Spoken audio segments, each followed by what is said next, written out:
Last year, WorkSafe said, well, look, it doesn't make any sense to us to continue on treating construction differently. And what I mean by that is that within the construction sector, you had the ability to get a maximum surcharge of 33% and a maximum merit of 33%, despite what your actual rates were. So if you were a particularly safe employer, you could only have a 33% discount as opposed to a 50% discount. If you are a particularly unsafe employer, you could have only a 33% surcharge as opposed to a 100% surcharge. So over the next 4 to 5 years, I think it's 4 years, actually it's 5 years, what WorkSafe is going to do is they're going to change that system. So gradually, it's going to align with the rest of the insurance scheme as it's set up for all of industry. So within the next five years, you can get a maximum 100% surcharge or a maximum 50% merit. We at the BCCSA are partnering with WorkSafeBC to try to mitigate and try to help those particular construction employers who are going to be affected the most. We have actually identified 24 companies that have the potential to be impacted the most. So they're currently way above the 33.3% surcharge. We're actually working to sort of help those companies out. The reality for these companies is that over that 5-year time frame, if they don't do anything in regards to their health and safety systems, they're going to end up paying a lot more in WorkSafeBC premiums than they are currently today.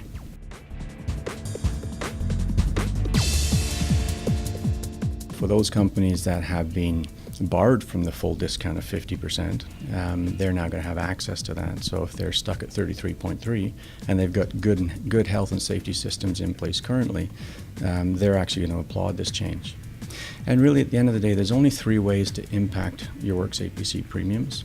I don't want this to be all about money, but at the end of the day, I think it's going to be the focus for a lot of contractors.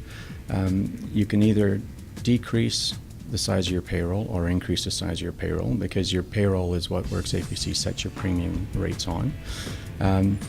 You can decrease the amount of workers that you injure, so your injury rate drops, or you can reduce the amount of time a worker is off work after they're injured, or duration.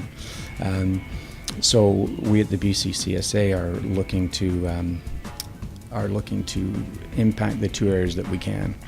I don't know a contractor to date who's gotten smaller or larger in terms of their payroll just to pay less premiums. It just doesn't make any business sense.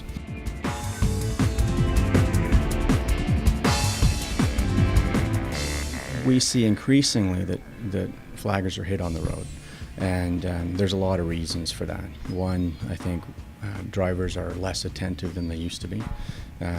Everybody's got smartphones and other, life is busier. There's more road construction going on right now than ever, so I think drivers tend to be more impatient, and so they want to get places quicker. So we're seeing the kind of negative aspect of that is flaggers are getting hit more frequently, it seems. So definitely there'll be potentially, if in fact we go a more mechanized route, that we'll have less flaggers on the road, which may impact jobs. We don't know. Now, before I go on to the positive, I just want to state, from our perspective, we're not saying yes or no right now. At the BCCSA, we're just saying we need to look at mechanized traffic control a lot more closely than we have in the past. If you look at the Occupational Health and Safety Regulation, which is what the WCB uses to apply to the Act in regards to preventative services, it says that flaggers should be used as a last resort. I'm not sure that we in the province generally take that approach. I think flaggers are used as a first resort in many, many cases. If we look at other jurisdictions such as Europe, where mechanized control is used, I think, more frequently than it is here, and it's more advanced than it is here. There are certain applications where it makes more sense to use a piece of machinery than it does a human being. So moving from that onto the positive aspect of it, the BCCSA is all about one thing, and that is ensuring that workers get home safe at the end of the day. That's the #1 thrust of the organization. So aside from job loss and aside from the economics, I think what's most important for us is to determine how can we best protect workers who are on the road. And it's not just TCPs that we're talking about, or traffic control people. It's all the other workers on the road, like road builders, road maintenance crews that are related to construction, who are on the road as well. And one of our board members often talks about the fact that we're putting flesh in front of steel and expecting the flesh to stop the steel. Well, when steel hits flesh, steel inevitably always wins. And so we want to investigate, are there applications, are there uses of mechanized control that will take the flesh, the workers, away from the steel, off the road, in such a manner that we can still keep the traffic flowing, keep the work being done, but ultimately keep workers safe at the end of the day.